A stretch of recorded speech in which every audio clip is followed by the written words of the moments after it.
ఉత్తరప్రదేశ్లోని ప్రయాగ్రాజ్ మహాకుంభమేళా వేడుకలు ఘనంగా జరుగుతున్నాయి. 9వ రోజు కూడా భక్తులు పెద్ద ఎత్తున తరలి వస్తున్నారు. గంగా, యమున, సరస్వతి నదుల దగ్గర భక్తులు పుణ్య స్నానాలు ఆచరిస్తున్నారు.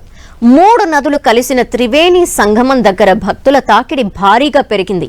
మహాకుంభమేళాలో భాగంగా 2వ అమృత్ స్నాన్ని ఈ నెల 29న నిర్వహించనున్నారు. మౌని అమావాస్య రోజున జరిగే ఈ పవిత్ర క్రతువులో సుమారు 10 కోట్ల మంది భక్తులు పాల్గొంటారని అధికారులు అంచనా వేస్తున్నారు. 144 ఏళ్ల తర్వాత గ్రహాల అరుదైన కలయిక ఏర్పడనున్న ఈ సందర్భానికి ప్రత్యేకత ఉండటంతో భారీ రద్దీ నెలకొనబోతోందని భావిస్తున్నారు. 45 రోజుల పాటు మహాకుంభమేళా వేడుకలు జరగనున్నాయి. ఈ మహాకుంభమేళాకి భక్తులు పెద్ద సంఖ్యలో క్యూ కడుతున్నారు. ఇప్పటి వరకు సుమారు 9 కోట్ల మంది భక్తులు కుంభమేళాని సందర్శించారు. ఇవాళ ఉదయం 16 లక్షల మంది త్రివేణి సంగమంలో పుణ్య స్నానాలు చేశారు. భక్తుల రాకతో అయోధ్య, కాశీ ఆలయాల్లో రద్దీ పెరిగిపోయింది.